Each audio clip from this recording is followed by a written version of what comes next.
Hey, friends. Before we start this episode, I want to say thank you to all of you guys for listening. And also, the station at which we record this in does not charge me a damn thing to record this in, which is pretty great. They also put my episodes up on Spotify and Apple, and not just on YouTube, it's everywhere. And that station, Radio Free Rhinecliff, is doing a fundraiser right now. They operate solely off of donations, and everything that they raise will be matched by somebody I don't know. They seem to be pretty wealthy if they're going to match. But I think their goal is like 25K. So and they do it, I guess, every year. I mean, the station doesn't charge anything, so this is really awesome. I know I'm going to donate because they've been so good to me. But please, if you can, seriously, if you can't, don't worry about it. But if you can, please go check out their Instagram. It's at radio.free.rhinecliff. There's a link in the bio if you want to donate. But please just consider it. If you can't, any bit helps, and it will be matched. So that's going to be freaking awesome. Yeah, they've been really great to me, Jen and Matt and the Epicurean. But yeah, if you can donate, they need new equipment. I don't know if you've noticed. This, but this is going to ruin all the episodes that you listen to. There's like a little. Do you hear that? When I record in the studio, and I think there's a wire that might be frayed. I don't know. It might need to be replaced, but that's not going to happen, and it's not going. Now it's going to bother you. And if you don't donate, it'll bother you in all future episodes. I know you're still going to listen because I'm likable. Show title. But please donate if you can. Radio.free.rhinecliff, and keep this stuff independent. You know, the big media doing all this kind of stuff, not cool. Censorship, whatever. I could say whatever the fudge I want. I personally modified what I was gonna say there. I didn't say fuck because I'm classy. All right, guys, enjoy the episode. Jokes and you're insightful, but are you likable? You got jokes, you're the host, stand up. Are you likable? Hello and welcome to Likeable, a show where we discuss stand-up comedy from an entry-level perspective. My name is David Sigel. I am your host, and today I am joined by Yelena. Hi. Hello. Hi. Hello. Should I be looking at this? Should I be looking at you? Whatever you prefer. I stare at the camera a lot, and then I'll look back, and nice. I like to remember that there is sometimes people listening, and then sometimes way less watching. I think that's. I like to think of that as the Oprah method. Like I remember when I used to watch the Oprah show, she was very good at like doing interviews, but then also making eye contact with the camera, like bringing the viewer back in. So when people think about Likeable, they're like very Oprah-esque when they watch. There you go. Yeah, I'm working on that. There you go. Yeah, I need who was Stedman? Yeah. Stedman. I need a Stedman. Yeah. They could sit right there. Yeah. And that'll be great. I'm working on You need it. a Gail. A Gail? Gail, like a best friend who's like, Ooh. Are they or aren't they? Oh, really? There's Yeah. a Gail. There's a Gail instead of Stedman. Yeah, it's got to be same gender where there's a okay. will they, won't they energy to it. Sure. I'm okay with that. Yeah. Yeah. Hell yeah. Cool. How are you today? Good. Yeah. Did you Finally waking up from the drive here, but I'm glad I did it. It was really picturesque. Yeah. Once you get off the highway. Where did you come up from? Bloomfield, New Jersey. Bloomfield, New Jersey. Quick 2 hours. Quick 2 hours, yeah. Quick little 2 hours. Little under. Yeah. And you're squeezing this in before a show tonight in New York. Yes, I have a show this will come out way later, but I have a show at the Whiskey Cellar tonight at 6:30. The Whiskey Cellar. So, yeah, I've done one show there before with a different producer, and now I'm back. Yeah, you're back, Terminator style. Do it, yeah. And I think pretty much everybody else on the show I've never seen live before, so I'm excited to check them out. Do you know who else is on the show? I can look it up on my phone, but offhand, no. I actually haven't met anybody else that's on the show with me. Okay. So that's a good way to meet new people and see their... Whiskey Cellar's the one with all the mirrors, right? I don't Am I misremembering? The first time I did it, we were like in the downstairs room. Okay. Maybe the upstairs is there might be mirrors. I don't know. I went to I went to New York to do a mic, and then I had Luxor after, but that wasn't till 9 o'clock. And Michael and Gubiade and I were kind of killing time. And at the mic we were at, our friend Hunter Wright was there, and Hunter was like, "Hey, I got a spot at the whiskey cellar. You know, do you guys want to swing through, help fill up the room?" Yeah. We're like, sure. So showed up there, and this was on like ground level, but like there was like a maze of rooms back there, and I went into one of the mazes, and then there was just like an audience on top of a comic, and then there was just mirrors everywhere, so I could see myself watch comedy. What? Okay, It was very interesting, and there was like a red light to it. I hope we're in one of the upstairs rooms now. Okay. By the mirrors, but last time I was there, it was downstairs, kind of away from everything. Was the were the mirrors? Do you think the mirrors? Wait, was it downstairs like uncomfortable, or was it a nice room? It was a small room. Okay. So I wouldn't say it's uncomfortable, but Okay. I mean, like 2 rows of chairs. Okay. You can't probably fit. Maybe you could fit 20 people in there. Maybe Okay. audience Wicked members. tight. Yeah. Yeah. Yeah, the upstairs room had room for maybe 30. Okay. It wasn't like huge. It's not like the difference between industry room and red curtain room, as I refer to at Broadway. I don't know what is that room called, do you know? I think they just refer to them as blue room or red room. Oh, okay. I think. Cool. Yeah. Yeah. Interesting. So are you excited for the show tonight? How much time are you doing? I'm doing 8 minutes. 8 minutes. 8 minutes. Okay. So it's going to be my tight 5 plus 2 jokes, joke and a half. Whenever Okay. they light me, I'll figure it out. What are you adding on to the tight 5? So you've heard the tight 5. I also now do, I do like a little introduction about my last name. I say like, it's so hard to spell. I mean, you've heard it's so hard to spell that. I don't know even how to say it. It was Exactly. Exactly. Yeah, So I do that little spiel. It's so hard to spell. My friend uses that as a password. I might do an acknowledgement of why my face looks angry, even though I'm not. It's 'cause Slavic. And so that adds like a couple of minutes to the set. So actually it might just be all of that. Okay. The Type 5. It's interesting, like it's trying to add more stuff to the Type 5. We're trying to replace things that are in it. The hardest part is for me figuring out what the time difference is with the additions or subtractions. Okay. Because Interesting. I know how much my Type 5 is with time built in for laughs. But if I switch, like the joke that I currently have switched out, it's a little bit longer than the joke that I exchanged it with. Okay. So... Interesting. I do this thing where I have like intro joke and then I have my close joke. So when I get the light, I know to start that one. Yeah. So wherever I am and whatever I'm doing, I'm just like, oh, okay, now I have to start my close. Yeah. What I'm dealing with right now is I kind of don't want to save my closer for the end because I want to make sure I get it into the set. Okay. If I start running over, I don't want my best joke or one of my best jokes to get missed. Okay. But I do have like a one-liner where I'm like, do you ever think about how many of your friends wouldn't exist if their moms had high self-esteem when they met their dads? I don't know if I did that joke with you. Yeah, I Monday. heard that the other day. So sometimes I'll end with that, even though that can sometimes be a little dark for some certain rooms. So I need another one-liner that's like a little bit cheerier Yeah. than that to end on, yeah. Yeah, it's interesting how comedians do it differently, I think, because we had talked about this. We just had a show in Staten Island on Monday, and by the time this comes out, who knows? Steiny's, yeah. Steiny's Pub with Patrick Haggerty. Shout out, Patrick. Shout out Patrick Haggerty. What's up, dude? And we were talking before the show about how you have like your type 5 and you stick to that. And I just kind of like come up with a bunch of shit that I'm just like, whatever works, and then, we're talking like quality versus quantity, I guess, So you feel like your type 5, like, so how long have you been doing comedy for? So I'm at 1.5 years. Okay.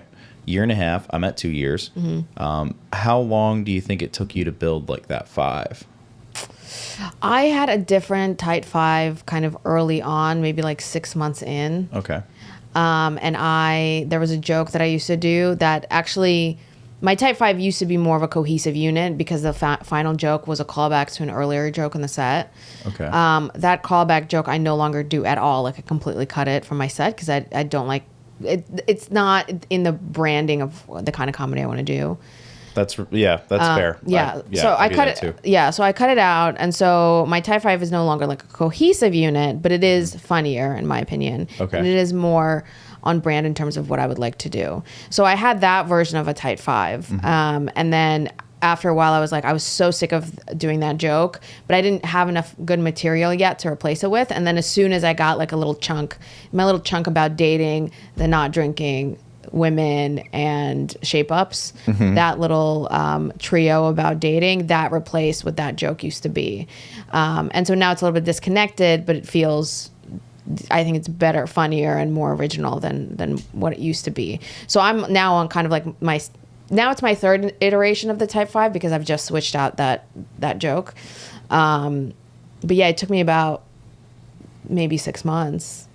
Yeah. Yeah. That's pretty cool. What I did when I started was I came up with a lot of stuff, and the quality might not have been there, but like I didn't think about going back and editing things until like 2 months ago. Oh, really? Yeah. And then I was just like, I gotta find some old stuff and just make it better, So Yeah. I just found some like tried and true stuff that like always kind of worked. And then I'm like, can I make the laughs per minute like more in this, And then it's just like changing words or how I said something, whatever, So that's, but I mean, a lot of suffering in between. Yeah, I mean, till now. For me, what got this type 5 really, really tight is doing industry room, because I knew it was sort of a competition, but there was something to win, and so I had to be like perfect with it. And so I did that at the end of January, but several months beforehand, I was just running my type 5 over and over again at all my mics. Yeah. And all the shows that I booked, I was just doing that material to the point where like there was at least one comedian like rolling his eyes that I was doing the same material, and it's like, but that was as a result of me deciding to do that, was a result of me having a conversation with a much more senior comedian, Franco Danger, in New Jersey. We had maybe a conversation in October, and he talked about how when he was getting started and he was getting his type 5 down, he was like, I would just go and run the same set over and over at mics for months to get it, to completely memorize it, because it's when you memorize it word for word that you can feel a bit more freedom in terms of like your body language, your facial expressions. And so that's what I was working towards, is because he really was the one who gave me like, I don't want to say permission, but sort of permission, like, oh, there's a more senior comic who did this. And so I had to kind of put to the side my fear of like, oh, other comedians in my scene are going to think I'm not writing enough. They're going to think I'm not writing enough, whatever. But I was like, no, I'm prepping for this specific showcase, and I need the type 5, and the other open micers are not determining my career off of this, right? Yeah, for sure. And so I'm glad I did that, and I do now think about my material in terms of like, okay, I have my type 5, right? I need to get my 10 as tight as my type 5. Right now it's like a little bit more loosey-goosey, because I'll do the type 5 and then I'll do my newer jokes as part of it as well. But I need it as tight as a type 5. The other thing I need is a clean type 5. Okay. Like a fully clean. That's what I want. I might actually do industry room again in a few months just to get a clean set. Yeah. Interesting. At that Why do you want quality. to switch to try clean? I think it fits me.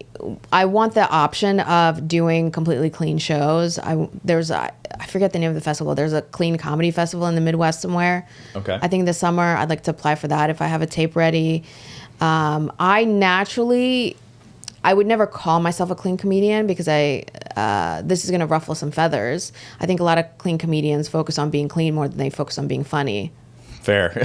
You know, and you go and see them, and it's like, hey, anybody else married with kids? Like, no. Do you have any other material? Oh, that's all you're going to talk about as a clean comedian, And so anytime somebody introduces themselves as a clean comic to me, I'm a little bit suspicious. Like, are you actually going to be funny, or are you just focused on, look at how I don't curse or talk about sexual stuff? It's definitely tough in my set. So I want to be able to be funny and still have the clean option. I want to be able to do late night and be completely clean for that, Yeah, because there's different tiers of clean. Yeah.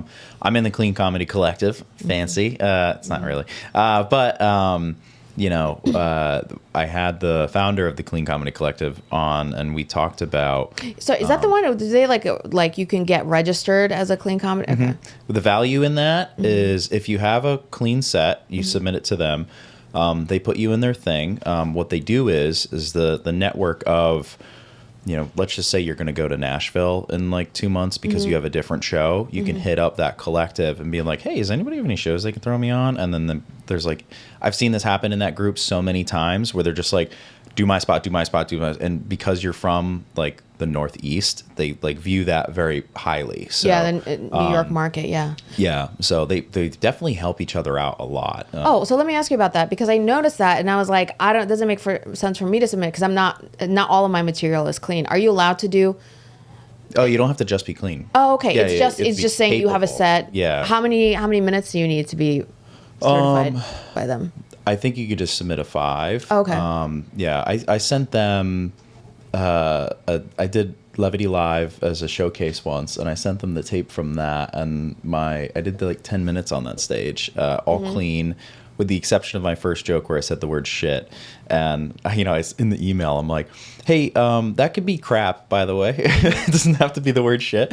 And they were like, yeah, that's fine. So that was cool. Yeah, it's not like they don't really have like a high tier of entry, because clean is so is actually a very broad spectrum, because there's like no cussing, but then there's also you can add on no sexual content at all, no religion, no politics. You can also do what's it called there, like squeaky clean, which would be like you can do it in front of children. Yeah. And that's also, but once you get into that market, it's like churches, you can do all this stuff, and they pay a lot. So, that's nice. I don't think I'm quite qualified to do comedy in front of children. Not because of the cleanliness stuff, but because I don't know if children would find me funny. But I already don't, even in my like regular material, I don't swear at all. Like I swear in my regular life, but if I'm pre-writing my jokes, why would I need to include swear words? Definitely. But I'll use like my 5'11" joke has the word chlamydia. I feel like that keeps it from, that's not really clean if I include. Depends on the collective, I guess. It depends on what so sometimes like I've gotten booked for a clean show, and it was like in a diner in North Jersey. There's a lot of old people there, and I'm like, hey, you said clean. What is your version of clean for when you booked me for this? And they're like, yeah, try not to curse too much, and maybe don't poke fun of religion. I'm like, all right, cool. But they just knew their crowd. And they just knew that like the older people there wouldn't appreciate making fun of religion. So I'm like, yeah, no problem. Yeah, I think as I continue booking my own shows that I produce, I'm going to have a variation of clean. It's not, swearing is allowed, but I don't want super explicit sexual material. Mainly because I don't want to listen. I don't want to hear about it. You don't want to hear dick I don't jokes? want to know about it. I don't want to hear it from the men or the women or the non-binaries either. And for me, it's funny because like, I get a lot of compliments from male comedians, like, hey, it's so nice that, like, you're not the regular female comedian. You don't talk about, like, your private parts or whatever, right? And I'm, like, very ironic that I'm getting this compliment from guys who talk about their dicks for, like, half their set. Yeah, you know what I mean? It's a little bit of a double standard. It's pot calling the kettle black in that situation. Yeah. Because, I mean, dudes, like, it is a double standard because guys, like, there's, like, very little stigma about dudes like talking about dicks and cum, on their set. But like when a woman does it, they're like, oh, wow, that's all she's got. And it's like, that's not. It might just be a premise. That's all you have, actually. Yeah, exactly. It's kind of interesting how that happens. But I mean, it is like, I don't know. Like I wouldn't. To be clear, I also don't want to hear that from female comedians. I don't like fair. the fact that men are like, hey, nice, good job. I'm like, what about your set, buddy? What about the sets of all of your friends we just heard on the lineup? Like, that's... Yeah, I did some, like, self... what's the word? I did some spring cleaning on my jokes, and I realized that a lot of them have, like... I make fun of, like, because it's easy, like an innuendo to, like, pedophilia in there, it's always just, like, that easy thing to be like, and my uncle, and then, yeah, that's interesting. I've never been called to make those kind of jokes. I don't know why. It was just easy, I think, easy laugh. And I'm like, well, I'm not talking about race. I'm not talking about sex. I mean, kind of talking about sex, actually. But, it's like, it was that thing, and I'm just like, there's got to be a different way to write this joke. Like, I had a joke where I concluded a bit where I'm talking about like board games and then therapy relations to those, and it was like, we'd play Guess Who to figure out who the pedophile was on Law and Order SVU or something like that, and I'm like, let's scrap that completely, and I replaced it with like Connect 4 and Swingers, because that's but anyways, that's like where I made that switch, and I'm like, it's still sexual, but I'm not going down the route of like molestation, yeah. It's also sometimes that stuff, I think that it goes too far into shock value rather than funny value. Yeah. And also, like, not for nothing, but it makes the joke so much better because it cuts out like 10 words, and I'm like, man, this is nice. I could just say it and move on. Yeah. So you have your tight 5, which I've broken down into 5'11" sober dating, top half of women, and then shape up, and then guns and strippers. Do you think that's fair? Am I missing anything? Indian guys. Fat Indian guys. Yeah, that's my last one. That's your closer. Yeah. And Guns and Strippers is the one that I've switched out for parallel parking. Did I do parallel parking last night? Or on Monday, or did I? That's where the homeless guy helps you? Yeah. And he's a hero. Yeah. Yeah. I like that joke a lot, actually. Oh, thanks. Yeah. Is that newer? Yeah, it's newer. Okay. It's something that did happen to me, ironically. Yeah, like, it's based on true events. Like, there was a guy walking by doing this. I was actually thinking about that joke today to see if I can add a tag, because I'm like, there's no way a guy who doesn't own shoes is going to know how to drive a car. And then it's like, and then maybe the punchline is something like, how does a guy who doesn't have housing or shoes know how to parallel park better than me? Like, that's, Yeah. But yeah, based on true events, he does this, and then he walks off. Yeah, when somebody's doing this, sometimes I think of them like cleaning a window. Yeah, he was a pro. Like, I thought he was just trying to sell me he wanted to wash my windshield. Oh, that's funny. Yeah. No, it was very clearly he was miming how I should turn that steering wheel. Yeah. That's funny. Yeah, I like to think of that. I mean, you go into like being like how women don't like want X, Y, and Z, but then they do want. I don't know how much to say about the joke. Oh, you can say it. But yeah, but then you're like, he could have been a creep, but then also he did show me how to park my car. Yeah. So let's let him get a pass. Yeah. Did I do the subway second half of that joke about the subway? Me being on the subway? I don't think so. So the second half of that joke that I perform when I have time is. As I talk about, like, that made me think of other almost crimes that I would be okay with, depending on what I got out of it. Then I talk about, like, I used to be fat, and one day, like, I got onto the New York City subway, and it was packed, no seats, and some guy actually got up and gave his seat to me, and I was like, oh my gosh, thank you so much. Like, what? Why are you giving me your seat? He's like, oh, please, miss, you're pregnant. And I was just like, oh, thank you so much. And it's like, so it's this sort of thing where, like, I'm not pregnant, I'm just fat, and I happen to look pregnant when I get at that weight, right?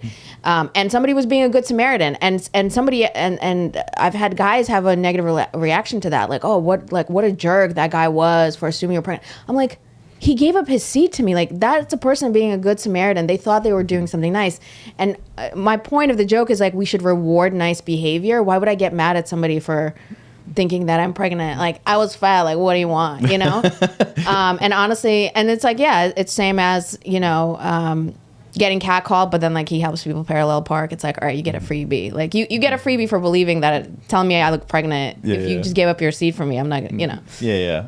So. I like that premise a lot, actually. That's I almost want to think of, like,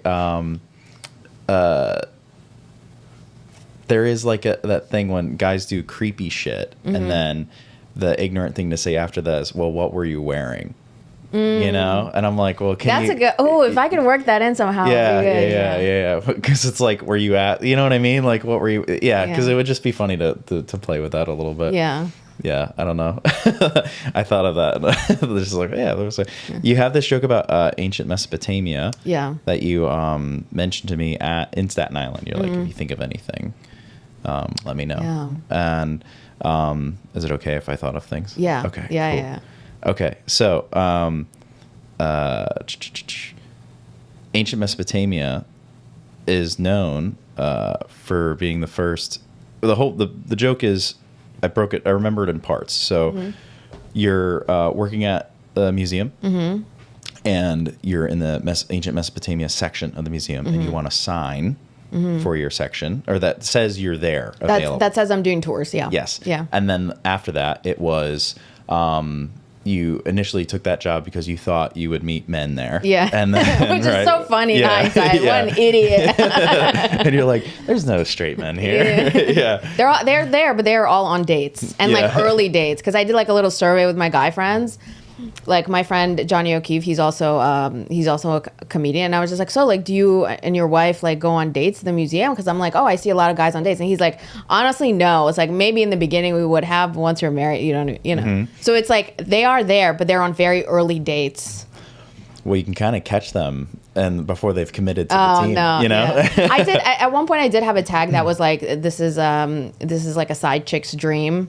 Because there are all these like, if you really want to be the second whatever. Yeah, that is funny actually. Yeah. I was thinking ancient Mesopotamia. I googled ancient Mesopotamia for this. Ancient Mesopotamia, known for the first writing system. I'm sure you know that. But you still couldn't get a sign made. Ironic. Ooh, Yeah. that's good. Ancient Mesopotamia, you're there to meet men, right? Ancient Mesopotamia is the land between two rivers. That's what it translates to. And you're trying to, this is dirtier, get a dude between two thighs.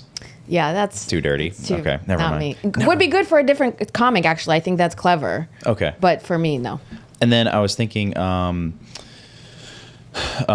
have no idea. I just thought of this as a funny phrase, Hammurabi's code switching. Oh, okay. I don't know how you can use that, but Yeah. I was like, There's yeah, something that's, there. yeah. It's Yeah. just a funny phrase to me, you know? Yeah, the tricky thing with that is really my tours are about ancient Assyria, the ancient Assyrian Empire. Okay. I started research. Right. No. But you wouldn't know that from my joke because because when people hear Assyria, they think of Syria, the country, which no relation. Ancient Assyria was based in modern day Iraq. Okay. But there's so many details there that explaining them in a joke doesn't make sense. So I switched to ancient Mesopotamia. Like, I wasn't gonna say ancient Babylon because Babylon and Assyria were competing. So like, I have like a scholar's like, I'm not gonna misname who I'm doing tours about. So it's actually about ancient Assyria, and I wish I could go into details. Like they invented mail. Like there are a lot of cool things about. Sorry, I keep touching this mic. I don't know if That's okay. if you hear it on the.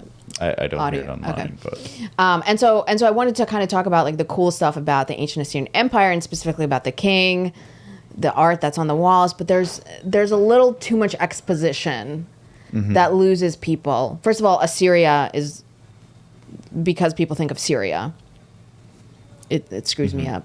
yeah, it kind of makes them think about things that you don't want them to think about, right? Like what? Well, just like, actually, what was interesting about ancient Mesopotamia when you brought it up, I'm like, that's Greece. And then I did not it's know. not Greece. Yeah, Yeah. I know. That's because he said ancient Mesopotamia. So in my mind, I'm like, all right, we're talking about Greeks. That's how dumb I am. But like, but here's the thing. But I think that's like that. You probably have like a very common level of understanding because we learned about ancient Mesopotamia like in the 5th grade. How much Yeah. of your 5th grade education are you going to retain? Probably Almost not a none of lot. it. Yeah. Exactly. Yeah.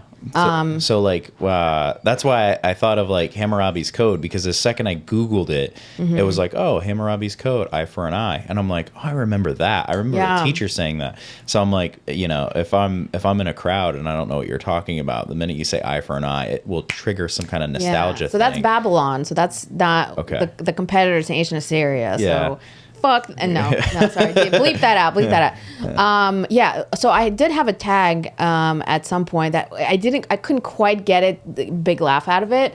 But my other complaint was that, the ancient Assyria wing is right off the ancient Egyptian wing. And most people are there to see ancient Egypt. Ancient Egypt has way better. They were kind of around the same time, and traded with one another. But ancient Egypt just has such better PR in the Western world. I think they contributed just as much to Western civilization, to the start of Western civilization. But one is more famous than the other. It's like, I feel like the Solange to ancient Egypt's Beyonce. Like, I'm also important. Like, recognize my artistry. So I had like a little I couldn't quite get it to hit as like somebody like you would laugh because you know the reference. But that's not Solange, Beyonce. Not everybody makes that connection. What about New Jersey to New York? people kind of get like that little brother syndrome. Yeah, but it's not quite the same. That's fair. It's not quite. Yeah, it's not quite the same comparison. It's also a little hacky, but you know.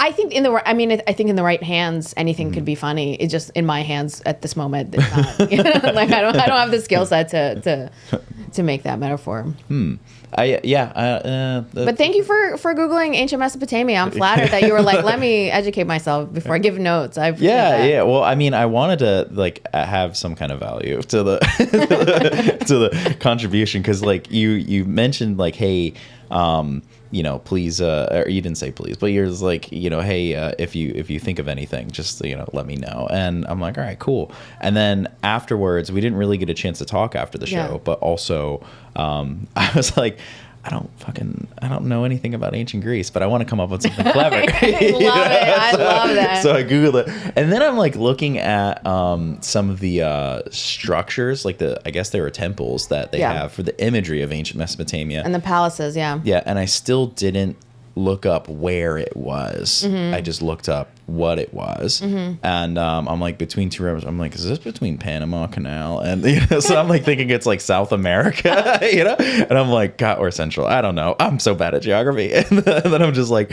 I need to where, you know? And then I saw a map. It showed Iraq on there. And I'm like, all right, cool. Got an idea. Yeah.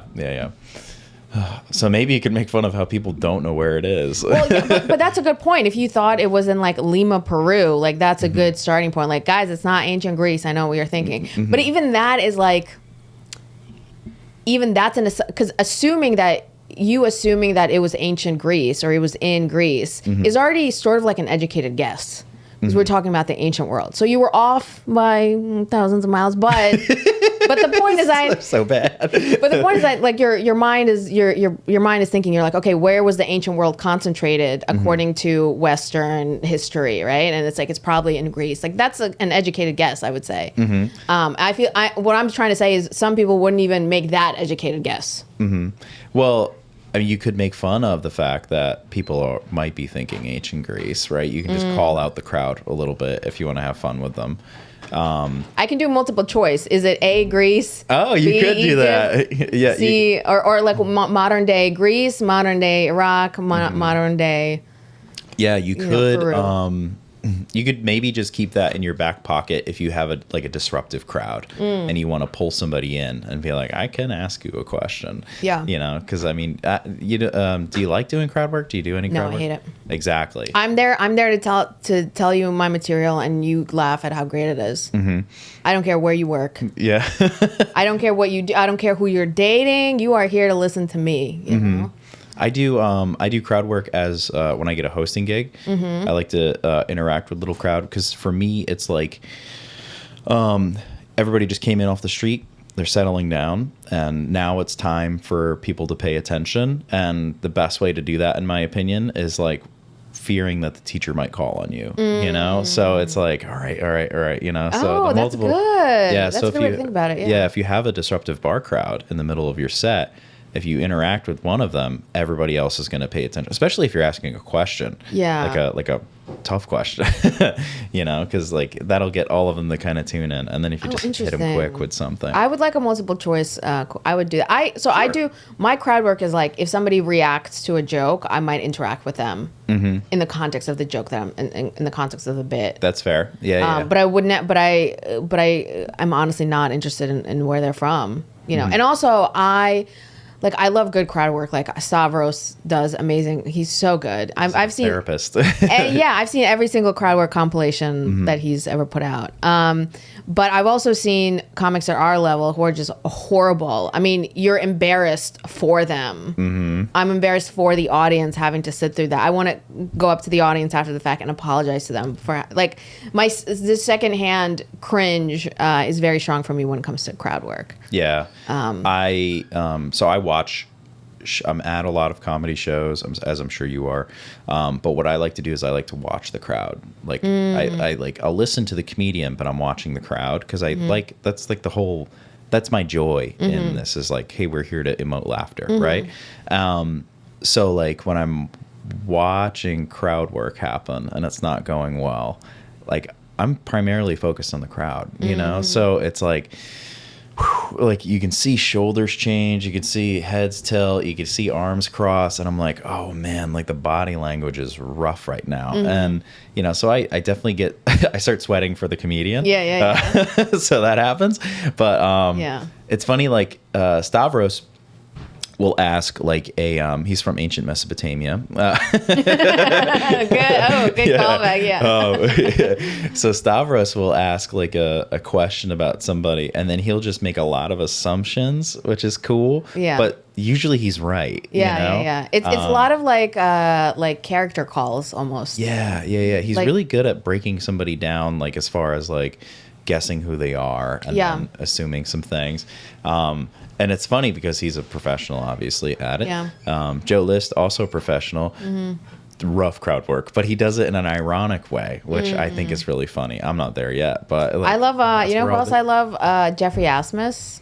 Okay. His crowd work is different because he mostly just insults the crowd, but in a way where you're like, you know, it's like a character doing it. Yeah. He's fun to watch. I've never been like a real fan of like Matt Rife's crowd work, you know, but that's just more because like, you know, it feels like, you know, like your cool friend is picking on you a little bit, you know, and it's just like, we don't really. I haven't seen too much of his crowd work, to be honest. I know that's like how he got big, but as he was getting big on TikTok during the pandemic, I was discovering Stavi on YouTube.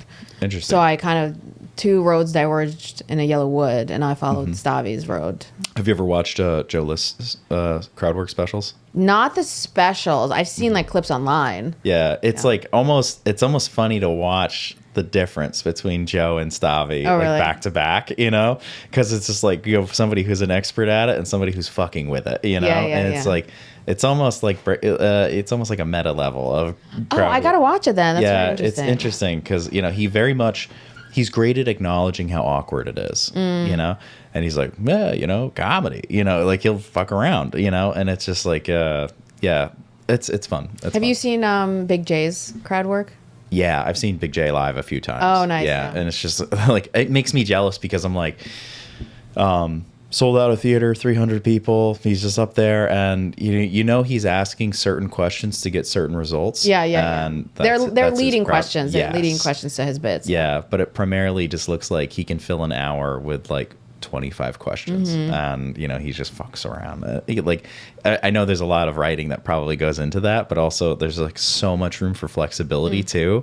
And you know he's also good at remembering the conversation he had with this person over here while he's talking to this person and being like, I'm going to link this person back into, and it's going to be a crowd experience, not just a one person. It's very unique. This isn't crowd work, but one of my favorite jokes from Big J is he was making fun of murals. He's like, you know, you're in a bad neighborhood when there's like a mural. Like, look, hey kids, look at all the art. Every time I see a mural in real life, I think of Big J being like, look, kids, look at all the art. and it's like probably a bad neighborhood where I am if I see a wall mural. That's true, actually.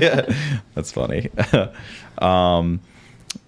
So that's my ancient Mesopotamia material. All right, ancient Greece. I love that. That's so funny, dude. That's hilarious. I'm not that smart. Like I said, you're probably far ahead of other people. That's an educated guess. I gotta give you credit for that. Yeah, I don't know why it registered as Mesopotamia in my head when I'm thinking of Alexander the Great. But did he battle ancient Mesopotamia? He went into Babylon. He went into that area. Okay. Did he conquer or no? I think he did conquer, but then he like died. Okay. Like he died young. As one does. Yeah. That level. He died very young. You know, happens to the great ones, you know. R.I.P. Yeah. Shout out, you know, services are soon, I think. You know, poor little guy. That's Napoleon. Fun. What did I want to do? I thought of a callback for you. Ooh, if that's okay. I need one. Tell me. So I was watching Year 5 a couple times today. And you have the gun in the mouth, don't want the stripper in the mouth, right? Yeah.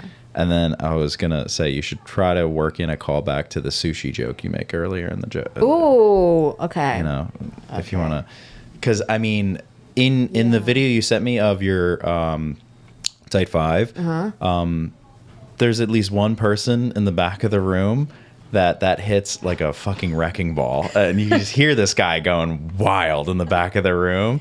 And then I was just like, yeah, I was like, I mean, that resonated with a large. I mean, you do a very good job of you do a very good job of letting your jokes breathe. And I think comedians that are like less than 5 years in, this is just from my observation, and I also make this mistake, stepping on their own jokes, where it's just like you make a joke, you get a laugh, and sometimes it's a little bit more of a thinker, and then you just start the next joke before people get a chance to really absorb it, you know? And you did a very good job in that set, but also, like, I saw you on Monday, you did a very good job of like your timing and everything. But yeah, it was like it was very cool to watch that. Thank you. know? But I will say, like, that is 100% because I was prepping for the showcase, and they do like a prep call. Rich does a prep call with you about how the set should go, and they're very strict on the 5-minute timeline. And he says you have to build in time for laughs. That means your full set should not be 5 minutes. It should be like 4:15. It should be 4:30, and then because if you finish before 5, it's fine, right? Mm-hmm. But the key is that you don't go over the 5, and you need to leave room for laughs. And so I practiced, and I timed it, and I knew, like, okay, if I do these jokes, it'll be within 5 minutes, but I can be more comfortable with leaving time for laughs. So that was very, like, purposeful. And sometimes I still do it. I'd like to think most of the time I still leave room for laughs, but sometimes if I ramble on too much and like a new joke that isn't like word for word memorized and I start running out of time, I'll rush through the end. And I've learned not to do that, because even if I mention like, okay, I only have 30 seconds to do this joke, everybody, like, they're paying attention, they want to hear the joke, but they get a little bit tense because they're nervous for me. They're worried for me not being able to finish the joke in time. Mm-hmm. And so now what I'm also working on is just cutting the end of my set. Okay. If I'm having a good rapport with the audience, if they're a little bit rowdy or they're really responding to my jokes, that's really what I mean by rowdy, in a good way. Sometimes I may have to sacrifice my last joke. Yeah. You just like won't get to it, and that's something I've learned like in the past like month when I did the Rhino mic for the first time. Okay. Great experience, really attentive crowd, really killing it with the crowd. But because we had these like crowd interactions that were going so well, I kind of ran out of time towards the end of my set and rushed through the Indian guy joke, and even said like, okay, I only have a minute to get through this. And that didn't really get any laughs because I think people were like, oh, she needs to do it, Mm-hmm. So letting the jokes breathe is something I practice for sure. And I became disciplined about it because I was prepping for the showcase. I was like, I can't mess up the showcase. I have to do as well as I possibly can. Yeah, that's awesome that you take it, like, I think most people should take it that seriously, and that is a great reason to run the same 5 over and over and over again. Because, I mean, you do have to, like, test it out on crowds to know where you have to let it breathe, too. That's huge. So was that the 5 that you sent me, was that your first time at Broadway that they did the taping? Mm-hmm. Okay, so you've done it multiple times since then. No, I've done so I did that was the showcase that mm-hmm. depending on how you do theirs when they determine whether or not you get the residency. Okay. So I received won the residency off that showcase, and I've done, for me it was 4 shows. I've done 3, and I have my last one on Saturday. At Broadway Comedy Club, 9:30. Hell yeah. Yeah, my last one. So to be out potentially the following Wednesday. Yeah, it is what it is. She killed, dude. It was awesome. Yeah, it was crazy. Yeah. Like, people like threw up from laughter. It was awesome. That's cool. I had a question I was going to ask. Rhino. Mm-hmm. Did you do the competition, or did you do just the regular mic? Oh, okay. I heard about it for so long, but I just never done it because it's kind of like in the opposite direction of all my other mics, because I like to do multiple mics in a night if I can. Yeah, smart. But I kept hearing good things, and I heard that you could get booked off a mic. That has not. They haven't booked me, but Did you go Thursday or Saturday? Thursday. Okay. Usually the owner of the or the booker for the venue is there on the Saturday, because they do a Saturday at 8 o'clock they have a show, and then they'll do a 10 o'clock mic. Oh, okay. And then that person usually hangs around for a little bit. They don't like me, but it's Oh, really? How come? I think they do like clean, and I think when I started doing the competition there, there's like a once a month they'll do the rhino competition. Oh, okay. And it's you do potentially 3 sets in the same night. So the first set is 4 minutes, and you're in a flight of 4, and then they'll do 4 flights. The winner of each flight will advance to the next round. You'll get 3 minutes, and then the winner of that will go on to the final, and then you get 4 again, I think. And it's not all the same material, obviously, right? You're running new material. It's all the same crowd, so you can run the same material, but they already know the jokes. Yeah. Oh, okay. But I think when I was there, for the first 2 that I was there, I acknowledged that the crowd liked more harsh and dirty humor. So I did harsh and dirty material. The booker doesn't seem to like that. so like, and also like, if you win the competition, you win a spot on a show, and then you just do really well there, and they'll keep, bringing you back. And they do another show at the end of the year with all the winners, so, there's definitely some value in going to the competition. Okay, I didn't know about the competition. Yeah. Actually, thank you for telling me. I'm Yeah, gonna try no to problem. do that. Yeah. I think they still do it. But yeah, that's how I met a lot of comedians. Actually, a lot of comics show up for that. And it's just like Josh Tinley, if you've met him before. Yeah. Yeah, Dojo. Yeah. His laugh is like resonating in my head. Like yeah. Yeah, nah. Yeah. It's like whenever I see Josh, I'm like, yeah, nah. But yeah, I think that's where I met him for the first time. And then there's just so many like Jersey comics that I've met there. Yeah. Because that whole area, that north end of New Jersey kind of butts into that lower end of New York, or at least Western New York, I guess. But it's like a cool little melting pot of stuff. Just like on the opposite end of New York, there's all the White Plains stuff. Right. And then you get Connecticut comics in there too. Okay. So it's like cool to see the different styles of comedy and like what they think is funny versus, what certain parts of New York think is funny and certain parts of Jersey. It's pretty cool. So there's a lot of value in that. Okay, yeah. But the Rhino spot is cool. I haven't been there in a minute, but it's, well, now I'm gonna try go back if they have the competition still. Yeah, they put it on the website. Okay. Yeah, what's tricky about those is it definitely helps to go later in the flight because the voting starts as soon as your flight is over. So if it's 4 of you and you're the 4th one to go, I mean, you're most recency bias, right? It also helps to go in the 2nd or 3rd flight or 4th flight versus the 1st flight because the crowd is still very much settling in, Then the last like 3 times I went, for some reason I was always like 1 overall, and I'm like, oh, like this is like every time I'm getting a cold crowd. And and it's fun. It's very fun. And if you just hang out, you get to see like 16 comedians do their stuff, and it's a long show, but it's worth it. Yeah 10 out of 10 rack. Nice. Okay. At least once. So what time is it? It's 1 o'clock. Okay. You have a show. Wow. It feels like it flies by, doesn't it? I was like, we've only been here for 30 minutes tops. That's crazy. When I started the show, they're like, you're going to have trouble filling an hour. You should start with half-hour episodes. I'm like, I don't think. Yeah. We actually like what we're talking about. Exactly. I'm fine on time. Cool. to get to the city. So it's more cool. your timeline. That's fine. We should talk about the show you're producing that's coming up. Yeah. Yes. When is it coming out? So it's next Friday. So I don't know if this is going to be out by then. I could put this out on Wednesday. Oh, hell yeah. So next Friday, April 17th, Bloomfield, New Jersey, Everyday Grind Coffee Company. Okay. Right off the Bloomfield train station. If anybody's taking NJ Transit it's across the street, right? Hell yeah. Yeah. Fun fact, I just had 2 comics drop out from my lineup. Rough. What happened? They didn't say. One said, oh, sorry, I forgot, I can't make it. Another one said he booked another show, and now he can't do my show. Oh, wait, what time of day is it? It's 7:30 doors, 8 o'clock show on a Friday. 8 o'clock show on a Friday.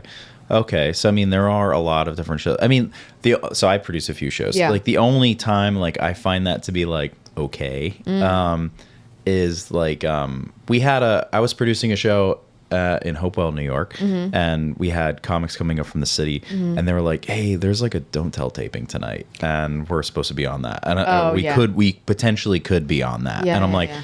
Yeah, do that. Yeah, you have to come on. Yeah. You're gonna Yeah, get 8 million followers tomorrow. That's awesome. Yeah. So there was that, and then like I get it if like a comedy club offers somebody a spot, because bar show versus a club show, you got to do the club show. I think. Yeah. Or if you're opening for a touring comedian or something, like a last minute. For sure. offer to For do sure. that, yeah. Or if it's a paid spot versus an unpaid spot, like I get that too. But if it's like timing wise, like you have 3 shows that night and like you were squeaking me in, but it's also an hour drive each, but like there's so much with being up here that I have to like account for. Yeah. Because I'm like taking you're much more lenient. Yeah. And I think that's why I justify paying a little bit more for comics, because it's like I'm Wait, kind of. are you comfortable talking about how much you're paying? I don't have to. We don't have to talk about. Or we I don't can talk like about to it say the offline. amount, Okay. but I will say, because I mean sometimes it varies, right? Because like sometimes I'll throw some people a couple extra bucks if they're commuting very far, and I just don't want anybody to feel like, oh, he only paid me that much, blah blah blah. But my general standard, I'll say this: my general standard is like 20 minutes is going to be roughly $120, and then 15 is 75, 10 for 50 minutes, or sorry, 10 minutes is $50, and 25 for 5 minutes typically. Now guest spots, obviously, that I don't pay those, but that's my general rule of thumb. Sometimes it's more, sometimes it's less, based off of where they're coming from, or because if it's somebody that's like nearby, or here's the other factor: if somebody hit me up and was like, hey, I really need to work on this 20-minute set, I know you offer those to people, I will do that for you. And I'm like, awesome, because you can help me out and save my budget a little bit. If they come in and just do that for free? No, I mean, I'll still pay them, but just maybe not as the- if they were doing 10 versus, Got it, yeah. Because I try to make it worth. And also, if comedians are carpooling together, I'll try to throw the driver more money, or because I mean, their chances are they're gonna, split gas or whatever. So I try to book with that in mind. So we have a show on Saturday, and there was like 3 comedians that were supposed to drive up together, and the person that dropped out is gonna do an opening set in an arena in Minnesota that weekend. So, or not Easy, Minnesota, yeah. but out there. Somewhere, yeah. So I'm like, yeah, I get it, buddy. So I would do the same. I would cancel the show. Yeah. Like, fuck these people. Yeah. So I'm like, yeah, okay. So we just figured it out. It was fine. So it makes sense that you pay so much more being up here, because it is farther away from most people. It's not easy to get here on public trans, I think. Yeah. I think also, I suspect it's because you produce for Don't Tell, and you know how much Don't Tell is paying, so you kind of in your head probably see them not as competition, but like that's like the market. So I can tell you for this show, I'm paying $25 per 10-minute set, but that seems to be kind of the accepted range where I am. Some people pay 20, some people pay 30. Yeah.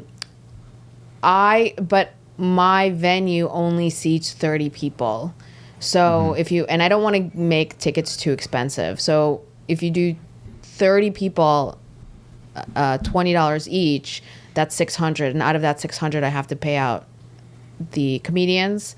I'm also hiring a professional photographer to be there, and then I also paid $60 for the flyer design. Okay, you should save yourself some money on that one. I disagree, actually. Here's why. The flyer looks so good. And I've seen the flyers that this guy has done for other places. And I, first of all, I hate AI flyers. I'm not saying use AI. And I also hate Canva. Oh, templates. really? I hate, because I've seen all of them now. Because I went into, I have a Canva account. I went in to look at the templates. Like, and I'm like, every single flyer I've seen before. I make all mine from scratch on Canva. Yeah, I'm not design oriented, but I like things that look nice. I think partially it's my background in the corporate world and being close to marketing and how important marketing and the branding was, that I care about that a little bit more. And so, and I'll pay him again I'll pay him $60 again for another flyer, if I'm being honest. But you can reuse that one, right? Yeah, I can change Yeah. like the name and the date. If I do like a differently branded show, I might get a new flyer. But anyway, all that going back to, I would like to pay more. I think in order to pay more, I would have to get a venue that seats more people. I want to keep the venue owner for this place is like amazing to work with, and so if this show goes well on Friday, ideally like he and I can do more events, maybe like once a month or something like that, more comedy shows, because he's terrific. And maybe down the line, I find a venue that seats more people, and there's a higher profit margin. And ideally, I'm thinking, this is assuming I don't tear my hair out by the end of Friday's show. I hate producing. I'm doing it for stage time. Yep. And I'm doing it because I have a very specific taste in comedy, and I want all my favorites on the lineup. Hell yeah. And I want people to be like, oh, this is like Yelena's taste in terms of comedy, right? Because my taste is up here, and then my ability is like here, just because I'm a year and a half in. Yeah. But there are Yeah. people like in between me and my taste level, like who are closer to that taste level, right? And so I want people to be exposed to that instead of like showing up to. Sometimes you show up to a show and you're like, what the hell are these producers doing? Like, it's one thing if you do one favor spot, right? You're paying back somebody. But why are 3 people not funny? Yeah. Yeah. And everybody bombs, by the way. And I've bombed at shows. Yeah. I'm not, but I've I seen these people bomb get over it. and over. I get it. I get it. I think you do a lot of shows. I do a lot of shows. And sometimes you're there and you're like, oh, it's that kind of show, you know? So, I mean, it's, I definitely think quality control. But I do get the favor spot for, for my Crow shows, almost always reserve one spot, maybe not the first comic, but near the beginning, for a local who may have not have ever done a show yet. Or Oh, that's very nice. Yeah, I like that. yeah, and it's only 5 minutes, but it's, I think it's valuable for that person because, like, maybe we talked about this on Monday, but what encouraged me so much when I started was that, I got booked off of 2 shows for my first open mic. So, Whoa. Yeah, and one was a comedy club, and the That's other one, unheard of, dude. it was awesome. That's crazy. Yeah, but that really fueled some belief in myself that I Yeah. could do this, you Yeah. know? And thankfully, the bar show was before the club show, and I got to experience that and then know what I was walking into for the club show. Not the same caliber of stuff, but the bar show was arguably way worse than the club show. And, so I got to experience, like, bar shows are tougher. Club shows, they're there to laugh, and so it's a little bit easier, but you do the hard thing to make the less hard thing feel easier, right? Yeah. So there was all of that into consideration, but I remember that feeling and how important that was to me, and then just being like, all right, well, if I see a comedian that's been trying, like, that's the big thing, trying. Are they actively trying to get better? Yeah, and I see that, and then I'm like, all right, they haven't done a spot yet, or it's been a long time. Like, let me get them on. You know? So I think that's important. Because I drive so much, if I see somebody at so many different spots, I'm just like, we resonate in some degree. Our material might be very different, and but like I at least understand like how much, like, Josh Tinley, way funnier than I am, right? However, I see Josh everywhere. Also, way funnier than I am. Yeah. Way funnier He's than just everybody in this room. hilarious. 100. Yeah. Funnier than 100% of the people in this room. Yeah. But even if he wasn't, how nice of a person that he is, and Yeah. how much he tries, Yeah. it would have been like, yeah. Yeah. 'Cause Oh yeah, I watched his episode of this pod actually. Yeah. Oh, cool. Yeah, he's he's a delight. I like Josh a lot. But that kind of stuff I look for, and I care. So I keep a spot usually available when I'm booking the show, with that in mind of, I'm trying to do better about that too. And I think that's good for the ecosystem as well. Like, you get better by having stage time at shows. Yeah. Not just mics. So you're feeding into the development of the ecosystem. Yeah. And the person who's not so good now might be really good in 8 months. And then they come back and do 10. you know? Yeah, it's important. Yeah, that's really important. So, rough. Yeah, 2 drop. Did you have people in mind? You don't say their names. But did you have people in mind to like hit up after 2 people drop? Like, this is a common producer problem. So it'd be good to share. Right. Yeah. In one case, I was able to replace the person right away because I had somebody already in mind who I was like, because I always try to think of the show as a whole. Like there are a lot of comedians I like, but the way I think. And there's specific like combinations that I want at a show. And this particular person, I was going to put them on a future show. Cool. So when the one person dropped out, I was like, well, I might as well see if this other person's available. And they were. So now they're doing the show.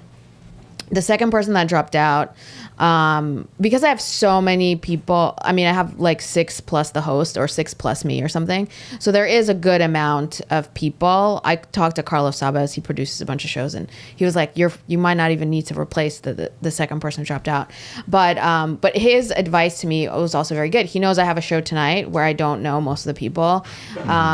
So this will be, before I offer it up to anybody else, like, I'm going to go to the show tonight, see how I feel about everybody's comedy. Do they vibe with the kind of comedy that I like? Not to say, not are they good, are they bad, but are they to the taste and to the brand that I want for my shows? Perfect. And then Carlos has a show on Friday that I'm going to go to just to hang out, just to like support. And there's a bunch of people on his lineup that I don't know. So I'm going to go and see between tonight's show and Friday's show, is there somebody new that I might want to book that I haven't necessarily seen before, but if they kill at one of these shows and their style of comedy resonates with me, maybe I can book from that pool. Yeah, it's when in doubt, don't. Like if you don't have somebody, then don't. So that's good. I think that's a very important thing. How long is the runtime of the show if you were to add up the minutes and whatnot? Do you have an idea? I mean, 60 minutes. If there's 60 comedians, each one is getting 10. That's 60 minutes pure, not including the host. That's probably 70 minutes together. I have a friend who's like a professional full-time touring comedian who is like, if I'm not booked that day, I'll stop by and do 5. Like, fingers crossed. He's so good. He's so good. And he's a person who, like, when I told him about the show, I was like, listen, I know I can't afford you. I'm just letting you know that I'm producing my first show. He's like, all right, if I'm free that night, like, I'll stop by and do 5. You tell me after we get done. Yeah. Okay, cool. I'm curious who that is. Yeah. So I'm not too, and like the host that I have is so strong. I'll tell you my entire lineup after we finish. Sure. He's so strong that he can go. He's so good. He doesn't even do material. He just riffs. Really? And he's funnier than people with material prepared. Who's the host? I'll tell you after the. Okay. You don't want to. Okay. Yeah. That's fine. Comment below if you want to know who the host is. Guesses. If whoever guesses the correct name can do your next podcast. I'll send a Likeable hat to whoever guesses who it is. So he's so good that if I told him like, yo, I need more time, he could probably just. That's great. Just wing it. Yeah. Strong host is so important. I know my friends are like, "Oh, you should host. Like, this is great practice." And I'm like, "This is my first show that I'm producing. I don't need the stress of hosting, which is something that I'm bad at anyway. So I'm just gonna hire somebody who's amazing." Yeah, I was very lucky. The first show that I ever produced, I didn't even put myself on. I had very generous. There's no way I would even produce a show if I didn't go on. Yeah, I mean, it was like one of those things where like I was still so new to comedy. Like I started producing like maybe 4 months in, and maybe 3 actually. I had my friend Danny, who had produced a bunch of shows. He had an idea of a lineup, and I was like, cool. He's like, you should do 5. I'm like, I'm just gonna observe. Like, I want to, because it was at my venue. So I'm like, I want to. That makes sense. That makes sense why you didn't do it. 3 months in, I don't think. Yeah, I just wanted to see how everything flowed, because like. You always want to improve one thing every time, right? But if I'm frantic about, like, oh my God, how's my 5 going to do? I don't know how to talk to my own town, like all that kind of stuff. Then I'd be like, all right, cool. So I need to, but anyways, but he gave me great advice on how to do stuff. And, I got to see how it all worked. And we had an amazing lineup that night anyways. So I would have been intimidated, but yeah, it was cool to watch.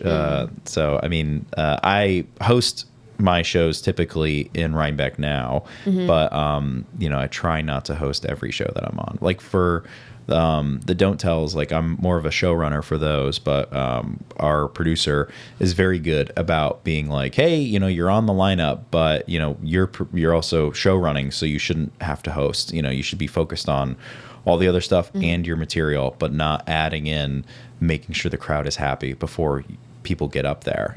So but hosting is a very large responsibility in a show. I don't think it gets enough credit. I think it's the hardest one. Yeah. I mean, I've never been a headliner, so I don't really know. Yeah, but here's the thing: when you're a headliner, you have prepared material. For sure. And 7 out of 10 times they're there to see you. Yeah. So they already like you. Yeah. But the host is just like, who's this guy telling me to turn off my cell phone? Is he even a comedian or just a person talking to us? Yeah. It's amazing because I hosted at Laugh It Up a few times, right? And how many people afterwards think that I just work at the club? I was like, this is rough. I heard recently somewhere that in those situations, like you should, when you go up as a host in the very beginning and you introduce yourself, you should say, "Hello, I'm the host for tonight and also the first comedian." Oh, and that way that's they a good know, oh, he's also telling jokes we should be laughing at, Fair. Yeah. So this Laugh It Up does food service during. So not only are you trying to get the crowd to settle in and to get like some jokes out there and get their attention and whatnot, you're also competing with like, how do you want your burger cooked? Medium well? Okay, that's a good choice. Do you want sweet potato fries or regular? And it's just like, all right, that's happening literally right in front of me. And then, this, not to mention the 6 other servers that are asking people questions at their tables. Yeah. And then check spot is always fun. Have you ever done a check spot before? So do you know what a check spot is?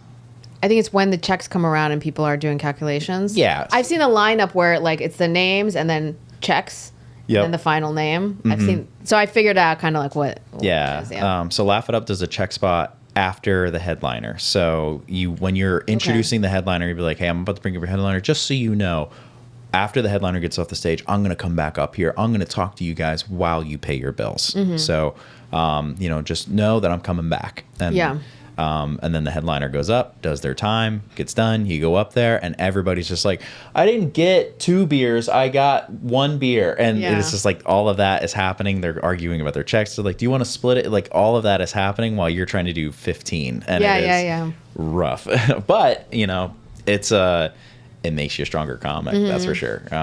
It's interesting because like Funny Bone and like Levity Live, no check spot. It's just the checks get dropped during the headliner set, and it's like crazy to me that happens. Because I didn't. It ended up not happening, but I got booked to host at the Funny Bone in Albany, and I was just like, they're like. I asked, I was like, am I doing the check spot too? Because it's like 300 seats. It's like a very jarring experience when that many people are talking while you're trying to talk. And they're like, what's a check spot? And I'm like, what? That's crazy. But yeah, they just walk around with a little tablet thing that you scan your card on, and it's over, Wow. It's pretty easy. Yeah. But that's unique. I never ended up doing that spot. But, unique how clubs don't do that sometimes. Yeah, that's wild. Yeah. Cool. So you got your lineup set. You figured it out, and maybe you'll throw in TBD the last one. TBD the last one. Yeah. Word. You said that you don't have to share how much, but you said this is an interesting that we talked about on Monday. You're like, I've got X amount of tickets sold, and we're still 2 weeks out. Like, you're nervous about it. We're now 30% sold. Hell yeah, dude. Yeah. That's awesome. Two more tickets got sold. Were bought yesterday at night, and I was like, it shows up on my phone. I'm like, oh my God. If it's a Friday show and Wednesday the numbers are still low, then you should maybe like a week from today, right? Today's Wednesday. Week from today, if the numbers are still low, then it's okay to start getting nervous. Okay. Yeah.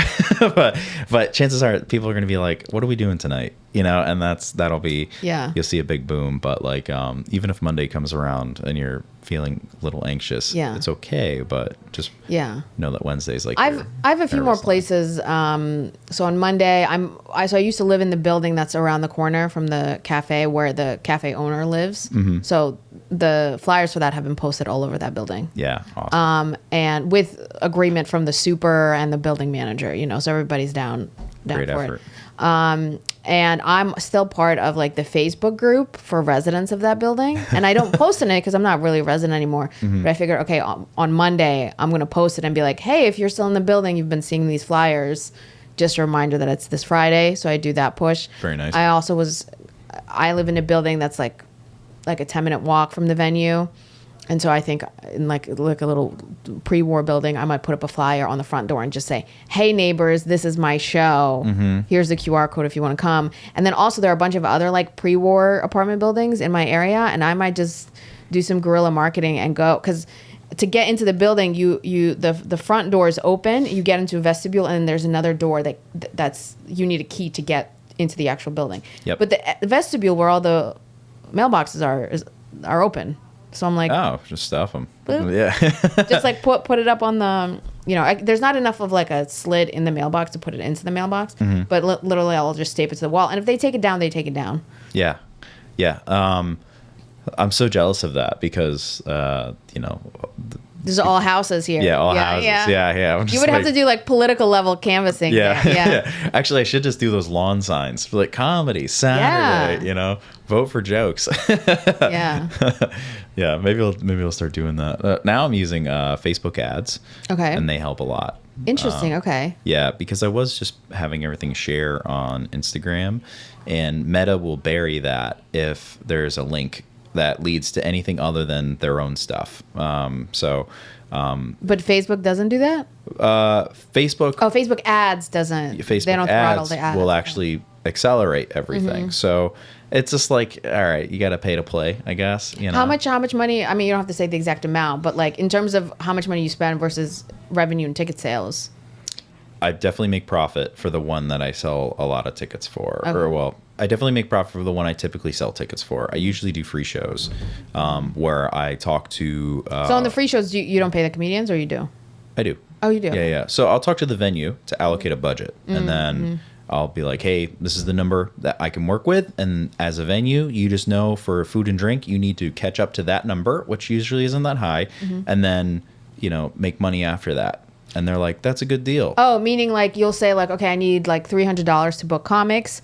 That's how much you need to sell in food and bev to break even. And then anything above that you keep. Yeah. And I'll find a venue that usually I pick breweries because I work with craft beer. So I'll find a brewery and then I'll approach them with this idea. We already have like a relationship because I buy a lot from them. So they're more apt to help me anyways. And then on top of that, Saturday nights at a brewery, not necessarily the busiest. But Oh, interesting. yeah, because they're more of like a Friday afternoon, weekday crowd, whatever set. Like a lot of breweries are busy on like the day shift of a weekend. Depends on the brewery, I would never obviously. guess that. You're telling me this Yeah. for the first time. That's People go straight to cocktails after like 7:00. It's dinner and cocktails. But craft beer is more of a dad bod thing, but those guys are in bed by 8:00. So, yeah. So it's Put that on a friggin' pin. Craft beer is more of a dad bod thing. Actually, yeah, that is kind of funny. I like that. Yeah. Put it on a hat, bro. Those hats would sell out. I think, maybe we found something. I keep messing with this arm, but yeah. So that's what I do. But for a show that I'm selling tickets to, I try to picture if the show gets 70%, my budget should work accordingly for that. Obviously, I'm not trying to like one show I had to cancel because it was a venue where I pay a fair amount to comedians, but also I spent over well over $150 trying to make this venue work advertising wise. And 2 days before the event, I had 4 tickets sold, and I needed to hit 30. Why was it so few tickets? Was it the venue? Was it not popular, or was it new? It was like it was like St. Patrick's Day weekend. And it was like, I should have thought about this. But St. Patrick's Day was on a Tuesday this year. I'm thinking like they're going to do stuff this weekend. But I didn't realize that the city that the brewery was in does a fucking huge parade. Everybody's going to be there drunk that day. So I'm like, I'm competing with day drinking right now. It's not going to work. So had to cancel the show. So it was the weekend after St. Patrick's Day or the weekend before?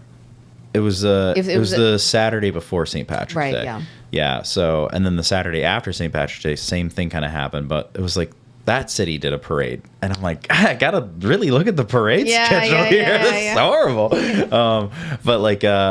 So, I mean, the way I looked at it was I already spent, well over, $150 in advertisement. I'm not going to drop another $300 on comics, and then just be... You just paid $150 to learn the lesson about St. Patrick's Day parades. Yeah, 2 weekends in a row. So I love that. I love that for me. Yeah, but guess what? You're never going to do that again. Yeah, and what I started doing was with the show that I actually make pretty good profit on, 20% of that profit goes into like a little savings account to cover me if there is a show where I just have to eat it. Smart, yeah. Yeah, and initially when I created that, it was if I save up enough money, I'll get a true headliner to come out of New York. Yeah. Because I've talked to a few of them, and the number is not impossible. Like to get somebody to do 40 minutes that you would see at the Cellar, that's really good. It's like $500 for them to come up here, which is a lot, but it's not unlikable. And so you do the feature, you do the headline, you do a feature, you do an opener and a host. I have a co-producer on that show. One of us would host, one of us would he can headline in upstate New York. Oh, okay. Yeah. So who's the guy? Kevin Ludlow, very good. He's headlined at Laugh It Up. I don't think I've ever seen him. He's very good. He's only done the city like maybe a couple times. Okay. But he just dominates upstate. He had a very hot streak, and he just continued to dominate after that. Something clicked at some point, and nice. He's always been very good. Yeah. But at some point, he hit like a stride where he was on a show, and he did better than the headliner, and everybody kind of knew it. And then afterwards, he got offered to headline a different spot, and it's just been headline. Oh yeah. Yeah. So he's also just the nicest guy. Good dude. He's a good husband. He's a good dad.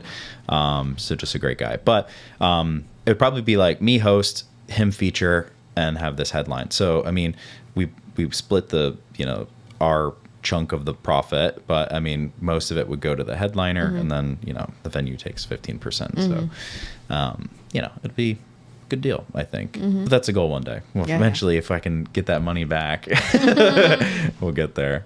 Yeah. I emailed Gianmarco Cerezi.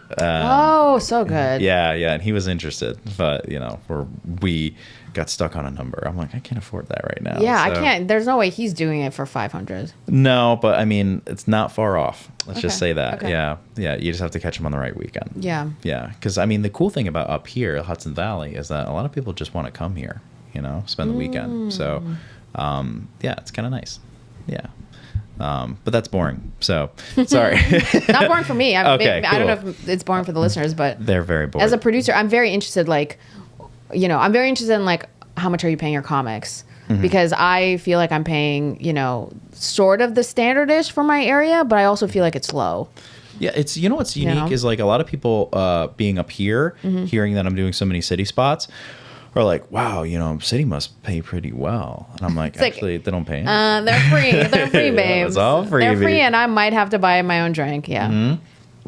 Yeah, I might have to actually buy two. Depends on the show. And they're like, why? I'm like, because it's so saturated. Like, if I don't want to do a show because they don't pay me, they're like, fine, we'll find one of the other 10 million straight white men and that they'll do be comedy better, in and New they'll York. find somebody better. Yeah, it's not even like they're settling and getting somebody they worse. They won't find anybody better. How dare you? No, but there are so many more willing people to do comedy down there. And it's like, yeah, I'm very replaceable down there. It's not like, if I hold out, they're like, oh no, we need another white guy.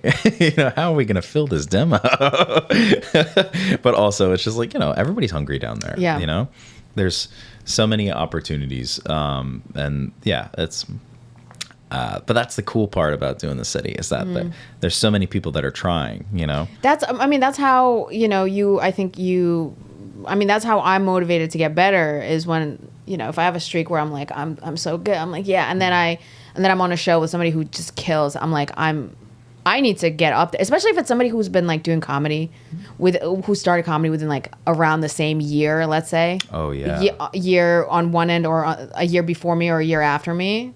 Mm-hmm. I'm suicidal if I see them kill. Yeah. You know what I mean? Because I'm like, and I used to be, I'm getting better about this now. And I used to be like, oh, they're just more talented. That's what they're doing better. Mm-hmm. And then I hear about how much work they're putting in.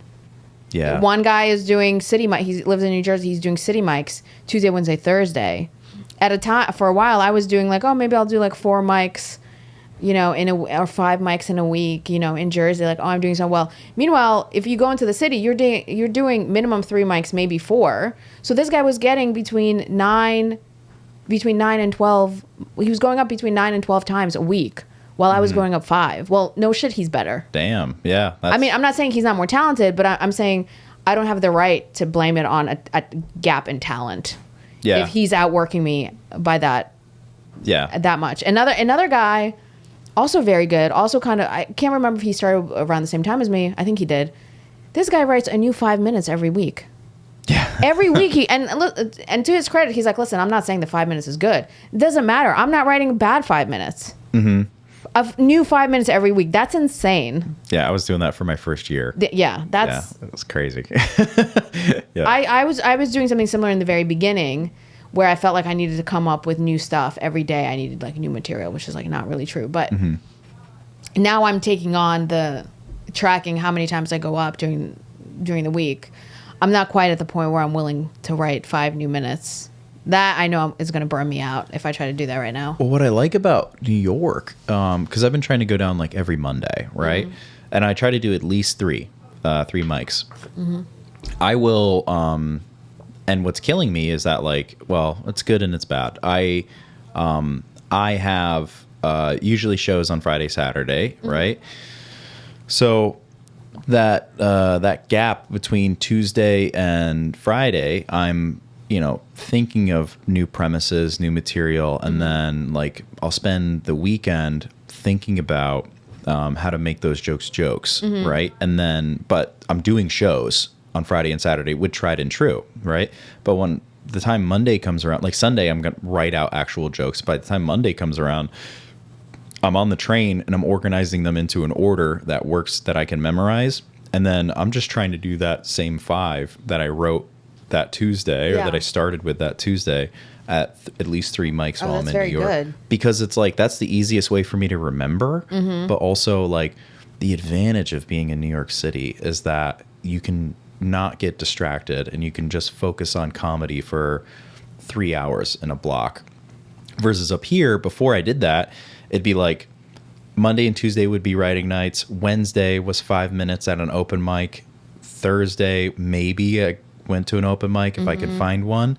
And then Friday, open mic unless I had a show. And then Saturday would be a show. And then back to Monday again. And I'm only producing like 5 minutes a week. But, but it was still very like not as thought out, versus like every Monday I can get 3 reps in That's one awesome. day. Yeah. It's nice. It's very nice. It's, I'm still not producing like great stuff, but like it definitely helps me weed out bad stuff quicker, Yeah. Yeah. You can focus on like which jokes to develop and which are just like throw them in the trash. Yeah. And like, at least, so I started going to West Side Comedy Club on Mondays at 3. I really like that spot. I haven't been. Maybe I should. Yeah. Next time. I go to Greg Giraldo Jr.'s.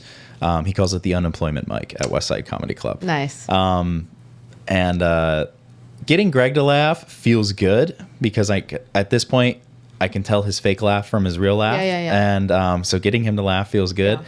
But then like if a joke hits too well with all the other comedians, I'm like, can't do it. Can't do it at a regular show because it's I know we're too talking dark. about this. Yeah. And then if it's just like it gets like a solid nod, I'm like, all right, that's enough of a thinker that a crowd will like. That's a problem with my strippers guns joke. That's comedians love that joke. They laugh at the gun in the mouth part, right? Yeah.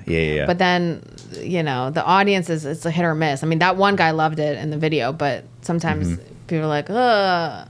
Yeah. But there's too much dead space for the rest of the joke that it's like not. Yeah. There's a joke in the middle because you kind of do a rule of three there. There is so guns are like strippers. There's the middle joke in there that I felt like there's neither one wants to be in this line of work, and the three are Olympics, 100-meter dash, okay, rap video, and gun in the mouth. Okay. I don't get the correlation between stripper and Olympics. Oh, it's that neither one really wants. They're similar because neither one wants to be in its line of work. Strippers don't want to be strippers. Strippers want to work in digital marketing. And then the three is about how guns don't want to kill people. The gun doesn't want to commit a mass shooting. It wants to be at the Olympics, setting off the 100-meter dash. It doesn't want to shoot your mother-in-law. It wants to be in a rap video, and then it doesn't want to be in your mouth on a Thursday night. And it does a stripper. So bring it back to the stripper. Okay, that makes more sense to me now. Yeah, but I think that I got lost on the Olympics when I heard that one. It's like too confused. It makes sense. My brother loves the Olympic line. I mean, he was the first time I told him the joke over the phone. He was dying because immediately he, for some reason, was thinking of like the Berlin or the Munich Olympics. Where like, is it just Jesse Owens? Maybe it's like in Hitler's Germany, and the black athlete wins. I think it's Jesse Owens. I'm going to embarrass myself. I'm going to correct myself in the comments when this comes out. And he's the black athlete wins, I think, first place in one of the races, and like holds up a fist, like a black power fist, at a time of Nazi Germany. Yeah. And for some reason, that's what my brother thought of in that moment. So he's like dying. But I can see why. I always think like, isn't it funny that the guy just wants to like the gun wants to like just fire at the Olympics to set off the foot race, and everybody's like, huh? So it just doesn't. It's just like it had bigger dreams. It had higher aspirations. Yes. Yes. It never actually left the elementary school. Yeah. Sick. That makes more sense now, actually. Yeah. But if it took that much explaining, imagine how the audience is doing. Well, I mean, so I was, I'm trying to think about what that meant in that joke while you're saying it on Monday, and then you bring it right into the stripper in your mouth thing, and I'm like, oh, okay, that's I know that immediately. I can laugh at that, So it's like it was easy enough for me to like move on if I didn't get it. So I don't know if there is an issue there. The issue is that it doesn't consistently get a laugh. The Olympics bit. Yeah. Okay. So maybe there is something there then that you to tinker with. Yeah. But that's good. Yeah. Not that we're picking apart your material. But I want to, what I mean? Cool. I want to do that. Yeah. This has got to be probably one of my more favorite episodes in recent memory, just because we did more comedy talk as far as writing goes. Yeah, I will say that. Just because, like, usually you hear that, other guests? Yeah, you should feel very insecure, episodes. Gilbert and Jordan, who will come out the week after this. Yeah, we're bumping you back now. Actually, I'm going to keep postponing them. Fuck them. I do have to get to work, though. So we're going to wrap up. Likeable is filmed and recorded with a Radio Free Ryan Cliff. Thank you to Jen Hammoud and Matthew Rosenberg, our producers. And thank you to The Epicurean, which hosts us for each and every episode. Come in, stop and shop. They got some great stuff here. Likeable is a comedy-based podcast. We're experts in absolutely nothing and should not be taken seriously. Consider this your daily dose of questionable wisdom and guaranteed hilarity, we hope. Perceived with caution and a healthy dose of skepticism. Yelena, no last name. Thank you very much. Thanks for having me. Hell yeah. Music. This was fun. Oh. All right. Bye, everybody. You got jokes and you're insightful, but are you likable?